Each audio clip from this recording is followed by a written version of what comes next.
I had so many breakthroughs from today's conversation. I sit down with HR Director Terri Figueroa, and what she says throughout this podcast, I had so many aha moments. There's a key piece today that I really want you to lean into is when Terri talks about kindness versus being nice. It was such a big takeaway moment for me. Terri also is so passionate about well-being, mindset, and how showing up as the best version of you every single day, setting those intentions can not only make you feel good, but impact the whole of your team. She also talks about why really understanding who you are versus chasing external success and validation is key to a happy, fulfilling life. So strap in for today's episode. I really hope that you enjoy, and let me know what your biggest takeaway was. And I can't wait to hear from you. Enjoy.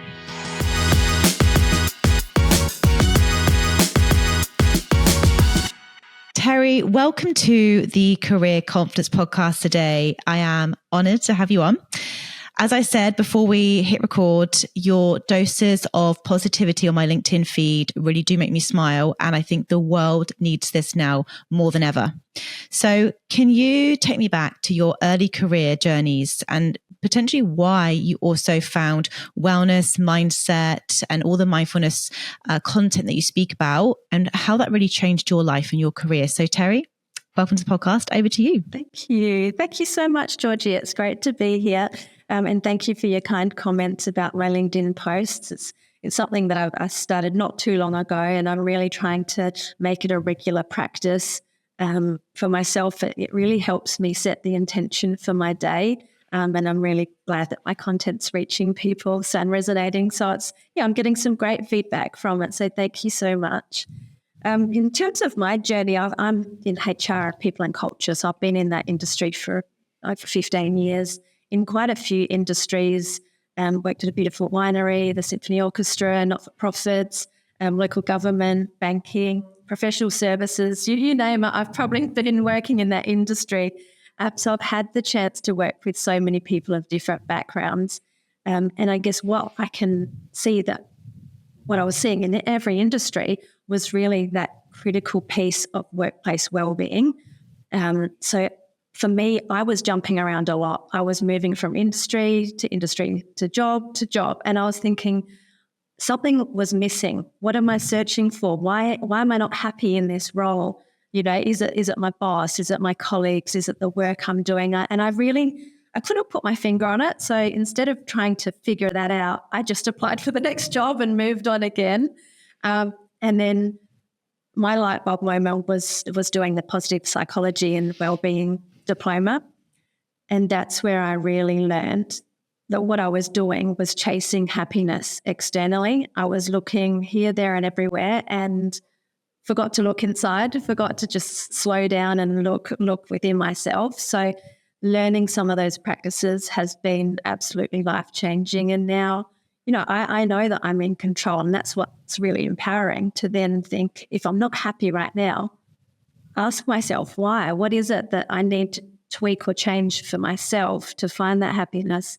Yeah, it's been life-changing. So I'm still in the corporate space, but I've been so passionate about health and well-being that I've founded my own company, Healthy Mindset, as well. So it's really exciting. It's in its infancy, but I am so passionate and excited about it. And the combination of coming from that people and culture background, where you're obviously working with people day in, day out, and a lot of things are going on in people's lives, it's great to be able to incorporate some of the things that I've learned to actually give that advice to whoever I'm speaking to. It's not, don't look outside, ask yourself, come back inside, and then let's talk. So yeah, I'm in a really happy place right now. So thanks, Georgie. That's so good to hear. And I'm smiling because I think a lot of people would be able to relate to what you just said then, this whole idea of chasing success and happiness and external validation and not looking within. And I know that I did this for quite a long time, and I was constantly chasing, not necessarily like new jobs, but I was in a commission-led role at the time in sales, and I was chasing the next pay slip. And then that I really wore that like a badge of honor, and just got completely like lost myself almost in chasing that sort of happiness. I'll be happy when I hit this goal, when I earn this pay slip, when I can achieve this or go on this holiday or whatever it was. It was very externally focused. And what I noticed was the correlation between that and quite severe mental health. So I had really bad anxiety because I had put so much pressure on myself, and I was like constantly not good enough. And this just constant like need for more actually made me feel extremely unhappy. And I think it probably wasn't until COVID really hit that I took a sort of step back. And I think a lot of people can relate to this as well, and ask myself some really big questions. But what you said as well, you took the time to just sit with yourself.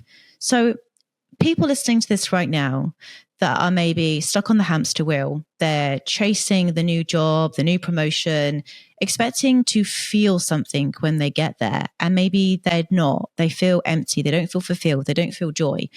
Where can people start? Where did you start your journey and started to really understand, I'm not happy. What am I going to do about it? What was the first step you took?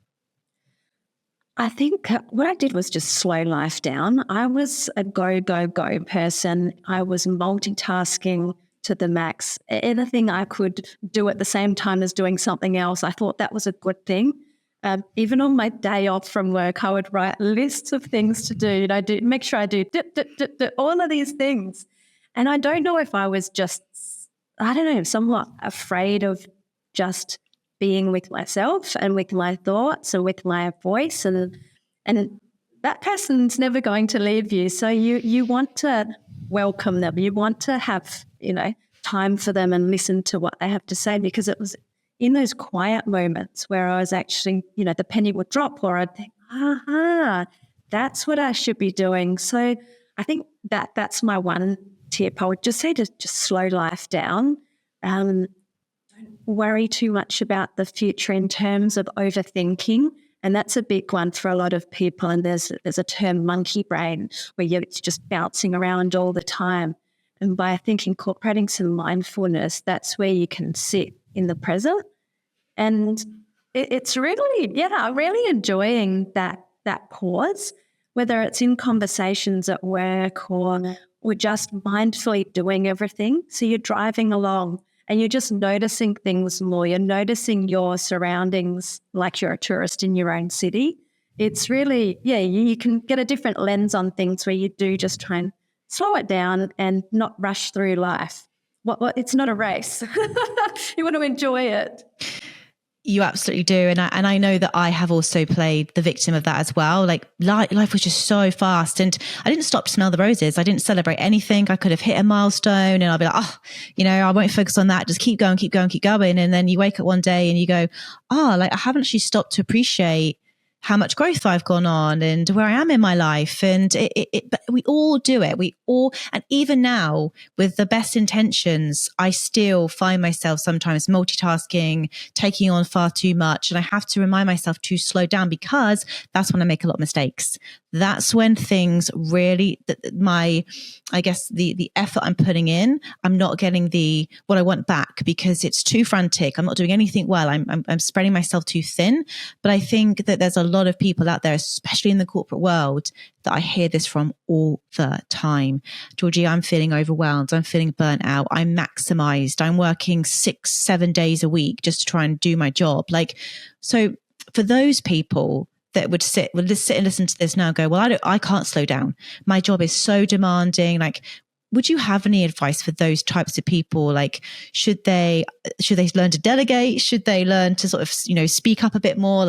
Advice for those people that are just find themselves in this frantic hamster wheel of doing more, busy. Yeah. Maybe it is about having that question for yourself. Now, am I trying to create busyness to avoid the silence? Maybe it's that. And that can be a little bit confronting, because you just want to fill the day and be busy. And that's the number one response when you ask people in the office, how are you going? I'm so busy. It is a badge of honor that you're so busy that you have to eat lunch at your desk and you can't possibly move away. So if you think you don't have time, I think you probably do if you really ask yourself. And even if you started with, say, 2-3 minutes, even that moment, find it maybe first thing in the morning before the hustle and bustle of the day starts to unfold. But just, 3 minutes of just sitting there and the breath work, that's probably number one. Just sit there with your eyes closed and just allow that nice deep breathing. I think that would be, everyone has time for that. And you make time for what you want, don't you really? So you can find the 3 minutes, start your day with a bit of that calm clarity and take it from there. And maybe ask yourself, why am I filling my day with so many things? Is it necessary? Is it, and then rather than delegate, which is also, it is a good thing to do to delegate, but maybe you could just say no in the first place. It might be something that you didn't need to even take on. So it's sort of setting some boundaries as well. And that's comes back to self-love, doesn't it? Like number one really is and there's a way to be, healthily selfish and be able to put yourself first and show yourself that self-love. I think that's where it starts. Ask yourself, do I really want to be doing this? And if it's a no, if you're just saying yes to make the other person happy, question that maybe a little bit. I'm so glad that you've just touched upon this, because this is something, especially I think women particularly, really struggle with. And I have a lot of amazing friends that will put everyone else, their children, their parents, their colleagues, their boss, everything above them. And they're at the bottom of, the importance, the to-do list, right? And they just don't have any time for themselves. They feel exhausted all the time. They lack focus. They lack clarity. And it's like when I say, look, I think honestly, you just need to just take some time for you. I don't have any time for me. And I think you're so right. It comes down to this lack of maybe self-worth. Maybe they don't feel like they deserve that. Maybe they've learned a program from their mums or their childhood that it's selfish to prioritize yourself and your well-being. And I say the opposite. I say, when you take care of you, your cup is full and then it's overflowing for others. But as women, we almost need that permission to take that 10 minutes for ourselves, to go for that walk, to go and do that Pilates class, to take some mindful meditation. So how have you gone about developing your self-worth and your self-love, Terri? Because you clearly do prioritize yourself, as you should. And what advice did you have for those out there that are really struggling to do this and find and carve time out for them in the week? Mm-hmm. Yeah, it took a lot of time. I'm a mum of 3, and yeah, you're right. Mums particularly do put their kids first, and you're at the bottom of the list. And you're right. It's exhausted by the time you get to the point of, okay, I've got 5 minutes for me now. Great.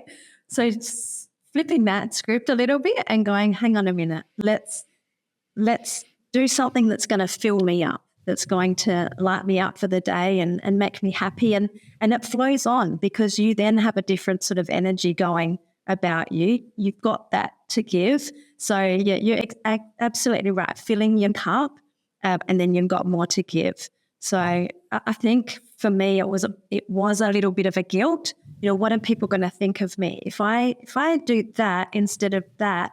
Even if it's, I'll tell you something that I did this Mother's Day, and I put it out on Facebook just to say, because I was actually so proud of myself, because I've got to this point now where for Mother's Day, we celebrated a day early. We did our thing. And then the next day I got on a flight and I went to Queensland and spent the weekend by myself, walking on the beach, just being in a bit of a namaste vibe moment, and loved it. And my kids were happy for me. My husband was happy for me. And yeah, I just came back invigorated, and I put it on Facebook, and the amount of support that I got, even putting it on Facebook, I was like, oh my God, are people going to shoot me down? But no, the love was there, the support was there. And that's a big thing, owning what you're choosing to do. If you believe in it, if you think it's okay, why is it not okay? And why would you care if someone looks down their nose at you and goes, that's not what, you just think that's not what you would do, that's fine.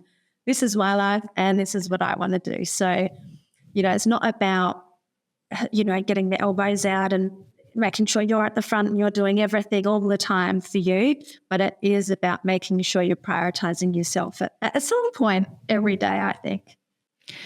I absolutely love that. And I absolutely love the fact that you took a solo trip to Queensland. That is so good. And I'm so glad you posted about it, because we need that visibility, Terri. I think there's not enough of that going around. You know, Mother's Day is like out with the family, and that's great. You do that. But, you know, you were like, now we're going to set the day before and then I'm going away. And that's how I want to celebrate my Mother's Day, is just like, you know, tapping into me, spending some time with me. And I'm so in support of that. And I'm so pleased that you did post it, because then it kind of gives other mums and women permission to do that for themselves, you know. And sometimes we do need to see it in others that model it and be like, oh, well, look at Terri. She's gone away. She's come back happy. And look, and again, like, I want to go into this as well, because this is really, really interesting. I can imagine when you came back from that trip, you felt really positive and, you know, energized from that. So again, that has a knock-on effect. So let's talk about this, like the power of your mindset and what part that plays in your work, in your family life, in your relationships. Like, how do you work on your mindset every single day? Because I said this to my husband the other day. I said, as we go into this new world and there is so much change and there's just constant things coming at us every single day, it is now our mindset and how we approach things that is the number one skill of, I believe, of our future and where we want to get to. So how do you protect your mindset, and advice for those that really want to be a bit more positive and feel a bit more upbeat, and instead of being like, you know, feeling a bit down and negative, if that's sort of how they're feeling right now? Yeah. Oh, so important. And it starts with maybe eliminating some things from your life that do bring you down, whether it be your feed, your social feeds, what you're looking at, what you're listening to, who you're allowing into your life. It's consumption, and you can think of it as in, what food are you consuming, what energies are you consuming, what relationships. It flows from that. So it's really maybe do a little bit of an audit on your life and just have a little look. Who am I spending time with? Who lights me up and fills my cup and helps me and supports me, and have more of that in your life. So that's definitely one thing that I would say to start with. And it's with the mind, it's not a fixed thing. You can change at any time. You can change the thoughts that you're having. So if you're not feeling good about something, rewind and think, what are you thinking about it? So it's about thinking about what you're thinking. You know, what meaning are you putting to things? And then deciding for yourself, is it true? Is it just something, a belief that I've had? Can you question yourself a little bit more, and question what you're hearing, and give yourself that chance to change your point of view, change how you're seeing that particular thing that might be just grinding you up the wrong way. So it's up to you as well in that way. I think positivity is contagious. You know, I like to go about my day smiling at strangers and you know, nodding at people as I go by. My dad's, well, my parents are both Scottish, but my dad's a very broad accent, and my dad, I think I got it from him, because Rich just walks along and he's always like, aye, aye, you're doing a little nod of the head. And, you know, I'm taking that on. And even in the workplace, I love interacting and connecting with people. Doesn't mean you have to stop and have a 10-minute conversation with everyone, but it's acknowledging. And then when you are having a conversation, really listening, not trying to do 10 million things at the same time, and obviously looking distracted and, well, who else can I be talking to, and what else should I be doing? And it comes back again to that mindfulness and that conscious living of just slow life down again. You know, I'm here with you right now, and you know, really listening and engaging in what you're spending your time doing. I absolutely love that. And I love the life audit that you just said, because that's actually one of the things I did as well. I unfollowed a lot of people on my social media. I put in really big boundaries with it as well, because There is a saying, it's so true, comparison is the thief of joy. And now we're not just comparing ourselves to the Joneses next door. Now we're comparing ourselves to the rest of the world. And Yes. Instagram, social media, it is a show reel. No one's posting pictures of themselves having a bad day or breakdown or, an argument with their spouse. It's always, oh, look at me on the holiday again. And it's not real life. It's not reality. But of course you log on and you go, you're sat in your living room and you've just had a really terrible day at work, and you log onto Instagram or TikTok or whatever, your Facebook, and you just feel like, everyone else is doing better than me. Everyone else is happier than me. And you just start to feel like crap, basically. Yeah, and it absolutely. really then impacts your mindset. And that was one of the biggest things for me that I stopped doing. I stopped doom scrolling and looking at everyone and what they were doing and started focusing on my life. And I bet you that if people listen to this right now, if you add up the amount of time that you spend opening up an app on social media and you invested that 20 minutes a day or 10 minutes a day, how long it is, into yourself, into journaling, into meditating, into breathing, your life would change dramatically. Dramatically. 100%. Would you agree with that, Terri? 100%. And that goes back to what we were talking about at the start for people that were saying they're too busy to do that, because then I will tell you about the latest Netflix show that they've been watching. So you've got time to Netflix. There is time then. It is all about that audit. Yeah. And the comparison's a huge one. And that sort of flows from judgment as well. Judging, we are judgy people, judging this, judging that. And it's hard not to judge, but what you can do is just let the thought come and go, and don't give it energy, don't give it any more thought. And as soon as that judgment piece lessens, you've got more time to just be. You're not, because that's the mind talking when it's really judging. Oh, what are they doing over there? Oh, they looked at me a funny way. And then you get paranoid and all these things come up. So it's just, less judgment, more compassion, less comparison. That's the way I'm choosing to live my life. And it is a conscious choice because it's not easy. I think judgment just comes. It's a natural flow of that monkey brain again. And so it is about, consciously thinking, what am I thinking right now? Is it serving me? I completely agree. And also you said something really important there, is that this is not the easy way. Yes. The easy way is logging onto social media. The easy way is sitting down with a glass of wine and putting on a Netflix show. That's easy. The hard option, the option actually that we should all take the path of is the growth, is the investment in ourselves, is really thinking, maybe instead of watching Netflix, maybe reading a book or listening to a good podcast or something that's going to help us grow, something that's going to help us understand why we are the way we are, why we do things, understand the mind, understand psychology, understand gratitude, meditation, like that's if you understood those principles and you started to grow in that way, I honestly believe you would start to feel happier because you'd be more aware of your thoughts and you can challenge them then and realize that thoughts weren't facts and God, you're focusing on all the wrong things. But it isn't easy. It's a journey. It's not a destination, and it's an ongoing process. And it's something that I invest a lot of time to every single day, which I'm sure you do as well. Because if I haven't meditated all week, or if I haven't journaled all week for whatever reason, I start to feel a bit like, ooh, I'm feeling a bit maybe judgmental, or maybe a bit anxious, or maybe I'm a bit worried about something that I've got no control of. And it's so easy to fall back into those old habits of thought.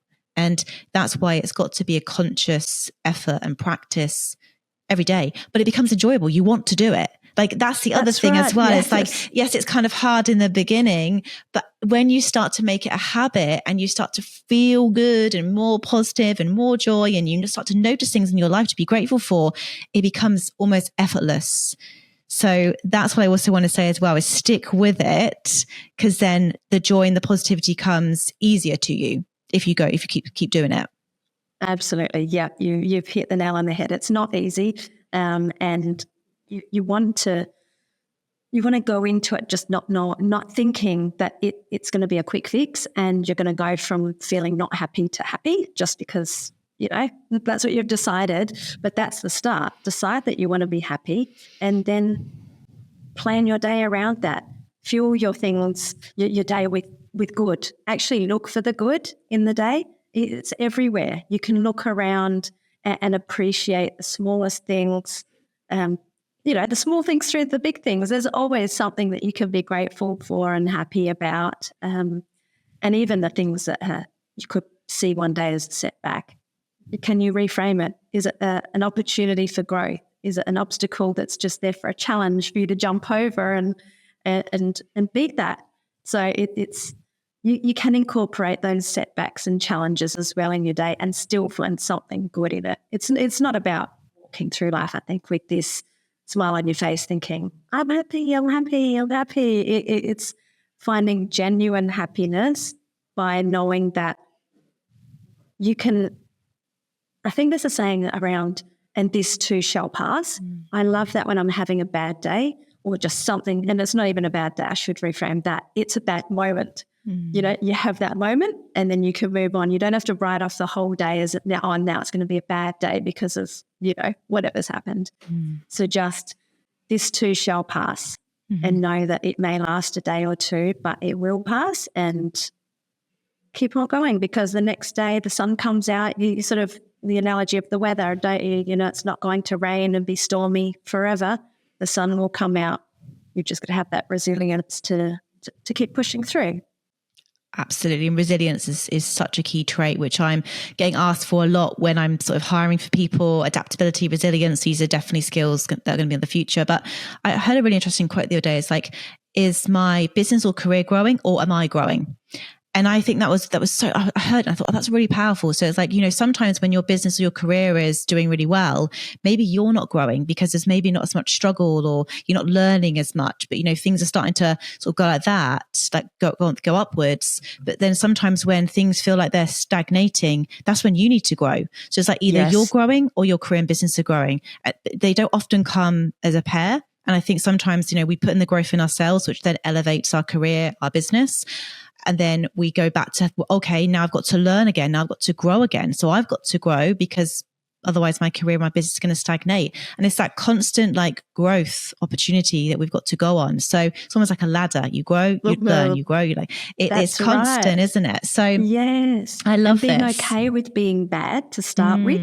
Correct. Have the guts to keep something and try it, knowing that you're probably going to suck at it to start with.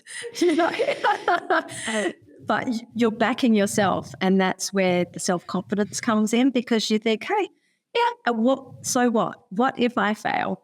That's fine. I'll fail. How many times have all these inventors and everyone who's come to do amazing things for humanity failed to begin with? So you've got to be okay with being bad to start with, and then just keep pushing on. You trust yourself, your confidence grows, you try again. And I think what you were saying as well is about that comfort zone. When you're just on a bit of a flat line and going, everything's cruising along, everything's just good, but you can push, you can do that something else to stretch yourself out of that comfort zone, and who knows where it will go. Absolutely. And what's really interesting is when I've been in that sort of comfort zone, I know I've got to push myself out of it, because otherwise I'll end up going in the wrong direction. So I'm almost just sort of looking for ways that I can just, right, okay, I need to sort of do something now that's going to just push me today, or push me this week, or push me this month. Okay, maybe I need to, do a speaking engagement, or maybe I need to sort of reach out to that person and, just sort of push myself to do something a bit sort of bigger and a bit more scary. But I want to come back to sort of more of a work setting now, because you said something at the start as well about how you go into the office and how you show up, setting these daily intentions. I think we don't realize the impact that our energy and our mood and our vibe, if you like, can have on others, and how it can really dictate other people's mood, and then it has a knock-on effect, and then that actually then defines the culture. And I think if every single person in a business took responsibility for how they showed up every single day, the organization, the culture, the business itself would be in a far better state. Because I've worked in an office where if a couple of people are off, it just suddenly just brings down the whole office. Or if a few people are up, it's like everyone's like, woo. It really has got this impact to it. So for those listening to this right now that work in a maybe they're a team leader, maybe they work in a big team. What could individuals do to really show up as their best selves and bring that good energy into work as often as they possibly can? Yeah, that would be a dream, wouldn't it, for all the companies to create this culture where it feels safe. And I think that that's a big thing. A lot of companies, they're spending money in health and well-being, which is great. But sometimes it's these one-off initiatives, or it's the pizza nights, or, playing table tennis, or those fun things, which are great. But I think it can be more than that. It's about creating that space where, as a leader, it's okay if anyone in your team disagrees with you. That's actually healthy and good to have a bit of a discussion. It's then creating a space where people can come with their ideas and opinions and have a good discussion about it. That's where good things come. Innovation will come from differing views. So creating that space, I think that starts with a bit of kindness. So just how you are showing up, and intentionally, how are you presenting yourself? What's the tone of your voice? What is the look on your face? Have you said hello to the person that you just walked past, and actually really care to hear the answer when you say, how was your weekend? So it's those connections, making them a little bit more genuine and stopping to actually care for the individual.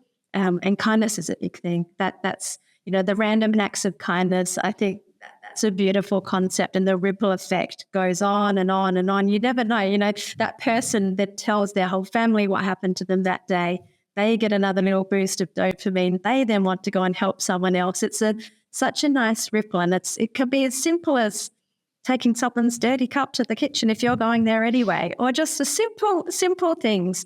There's always opportunities for kindness in the office, and there is a difference between being kind and being nice. And that's maybe sometimes where people, feel like they have to be nice, but the kindness is not there. And what I'm probably meaning is from a leader's perspective, being nice is not wanting to give them that bit of feedback on that piece of work that they did because you're going to hurt their feelings, rather than being kind to present it in a way that's obviously respectful, but where they can have a growth opportunity, and it's a win-win. They then learn something from it. You've done it in a way where you're wanting the best for them, and then off they go. If you're just being nice and going, yeah, that's a good idea, and going, nah, scrap that, that's going in the bin. No one wins when you come at it from that angle. Okay, I've actually never heard somebody say what you just said, but it's so powerful, because I will put my hand up and say, Terri, that I have fallen into that nice category versus probably being kind. And so they use the analogy cruel to be kind, right? And it's not about being cruel, but I confused in my early days of leadership, and I'm still on that journey now, when I was employing people into CH Solutions, I didn't want to upset anybody. I didn't want to, I don't know, just I wanted to be, again, nice, and I confuse kindness with being nice. So for an example, if one of my teammates, did something, maybe they delivered a shortlist or something for an organization, I didn't think it was good enough. Instead of me giving candid feedback and saying, look, this sort of profile is fantastic. This is why. Now, this is, but still, I think we could do better. And this is why. And I think we need to look for this skill set, and and let's actually get on another briefing call to really understand the requirements again, and give them that sort of feedback and coach and help and mentor them to be better.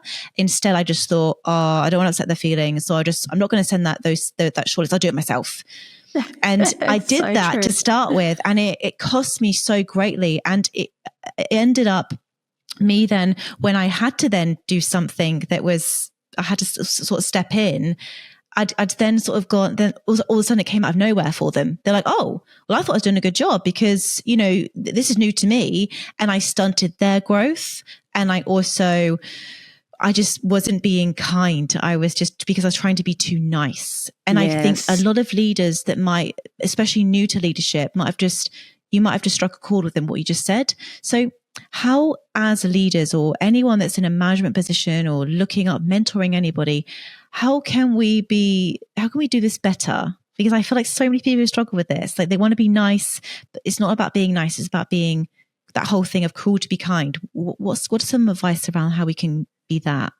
I think kindness is about letting people take responsibility. So having 100% responsibility for themselves. So you're making this accountability culture, really, where people want to show up and do the best. So if they're not doing their best in the eyes of the leader, it's the leader's job to be kind and let them know that they're not quite hitting the mark, so that there's no surprises down the track. As you said, you don't want to get to 0.3 months down and your probationary period's ending and you're like, actually, no, I don't think it's working out. And they're like, what do you mean? You've been nodding your head and smiling at me this whole time and saying I'm doing a good job. So it's being really clear, and it's back to boundaries as well. So setting the expectations and making sure everyone's nice and clear. Brené Brown's got that saying, the unclear is unkind. And it's so true. It's just make it nice and clear. Make sure what you're saying as you're communicating it, the person is hearing it the way that you're intending it to be heard, which is often a piece that, it's misaligned. What's coming out someone's mouth is not the same as what someone's hearing, because it comes back to that niceness piece, I guess. When you are giving a piece of information that might be, you're getting a bit of butterflies because, okay, here I go, I've got to give some feedback to this person and they might get upset. So it's more about giving the feedback, but allowing them to have any emotion that comes when they give the feedback as well. So allowing the workplace to have some emotion, be vulnerable as a leader, and it is difficult to give some pieces of news. It is difficult to relay some pieces of information and allow that human element.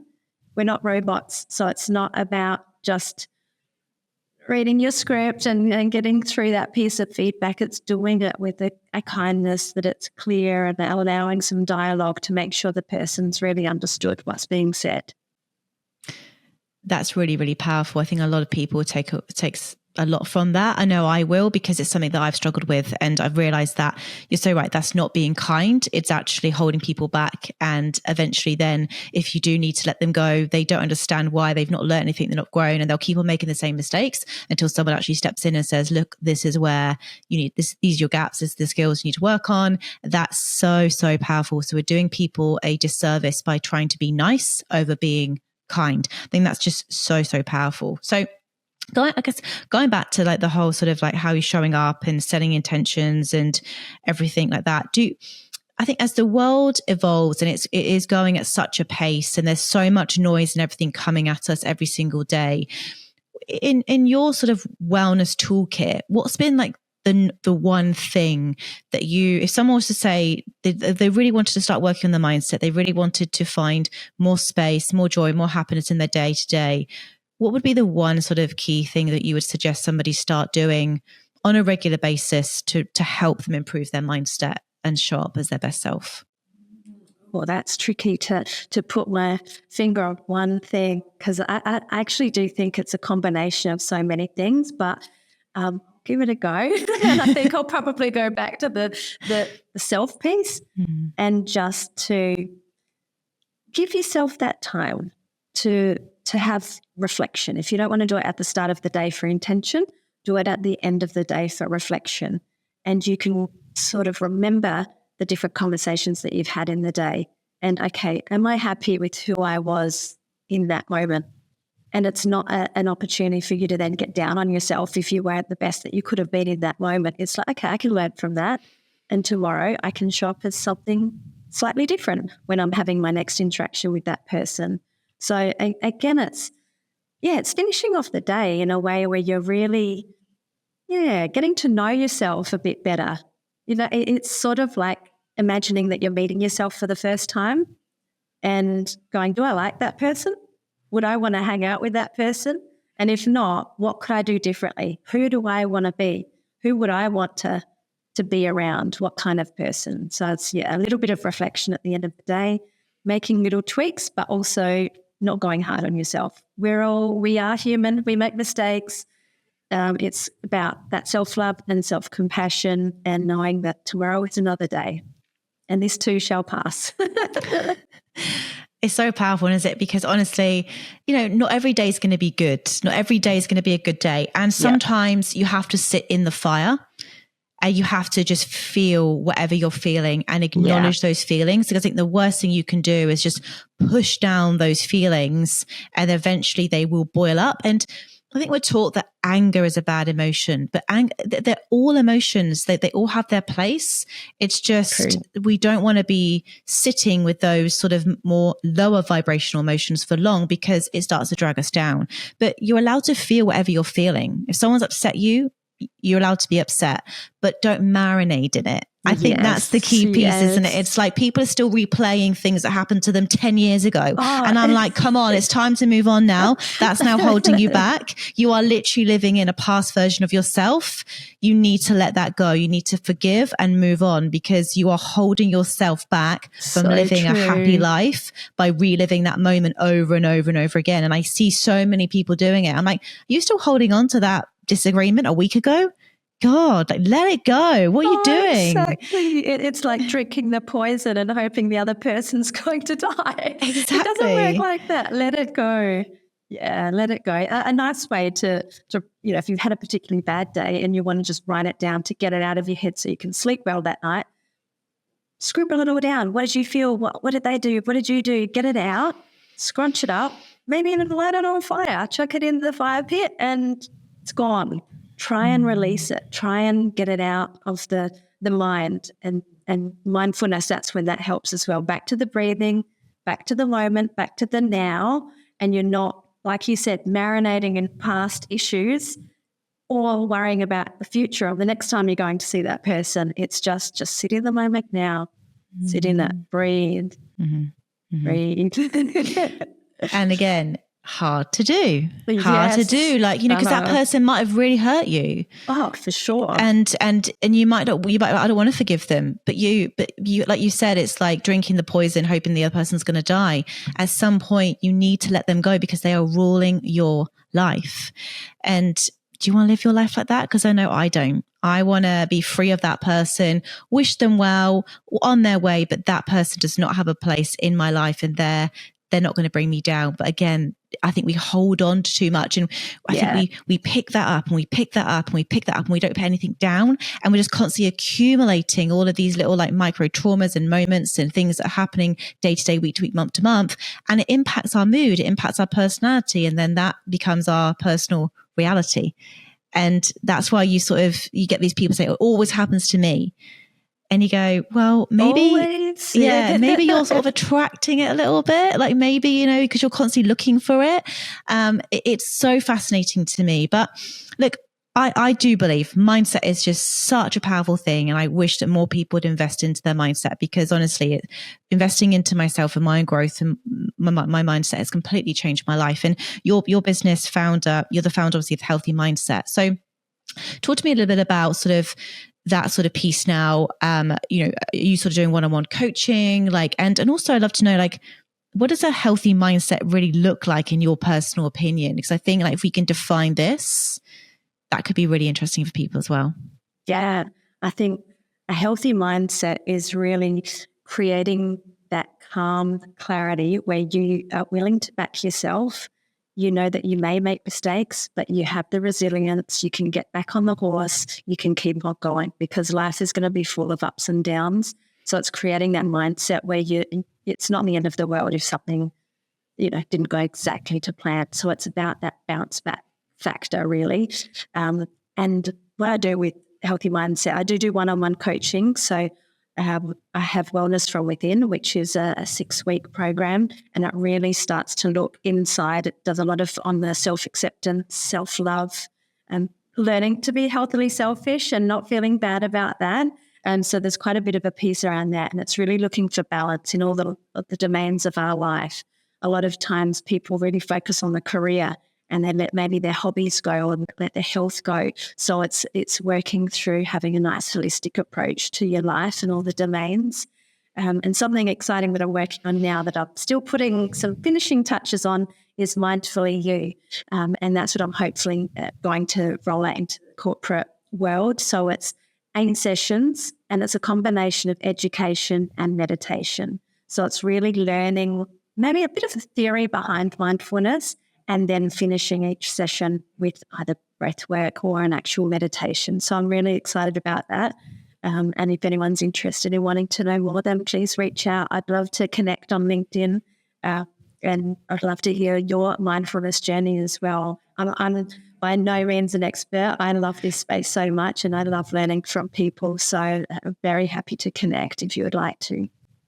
Yeah, we'll absolutely make sure we put all of your connection, your LinkedIn profile in the show notes below as well, Terri. But look, we've covered a lot of grounds today. I'm conscious of time.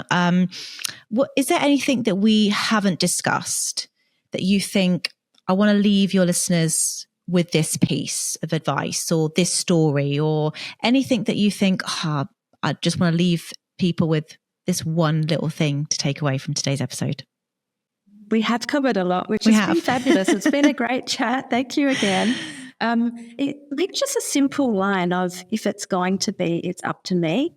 It's back to that piece of taking control and taking ownership of your life and not looking externally. So if you want that other job, it's going to be, it's up to me. What do I need to do? Do I need to invest in some learning? Do I need to an education piece? Do I need to get in the room with these people? What do I need to do for that to happen? So to actually design your life a little bit more in terms of what is it that you're going for, and then taking the ownership. If it's going to be, it's up to me. I absolutely love that. I think as well, it all comes down to also, who do I need to become in order to make that happen? Absolutely. Because I think what I've come to realize on my own journey, and Terri, I'd love to hear your thoughts on this as well, is that I'm a completely different person to when I started my business. I've gone on a massive journey. I've evolved as a person. I've had to work on so much, so many limiting beliefs, so many blockers I had. And I'm still working on them now. I am a work in progress, but I come up against myself every single day. Something will happen and I'll have to go, how am I going to respond to this? What would the best version of me do in this situation? How do I want to respond? And I think that's so empowering, but it all comes down to that whole mindfulness piece and being aware of your actions, your thoughts, your feelings, and what you're doing on a day-to-day, moment-to-moment basis, because you will constantly come up against yourself all the time. And it's how you respond in those situations that define you and lead to the life that you want to live. But what we've discussed today, Terri, is so powerful. And I think that people have sometimes you've got to be ready to hear this. I think sometimes you can hear things a few times and then suddenly something will drop and go, actually, I do need to make change now in my life because I'm not happy, I'm not fulfilled, and I'm not joyful. And I think no one should go through their life feeling that way, because life is short and it's precious. But I will make sure that I drive so many people to you, Terri. I love the work that you do, and keep on being a beacon of positivity, because the world needs it right now. It really does. Love that. Thank you so much. It's been great to be on your podcast. A first for me, and I definitely was nervous and pushed through, and I've had a great time. So thank you so much. Thank you so much, Terri.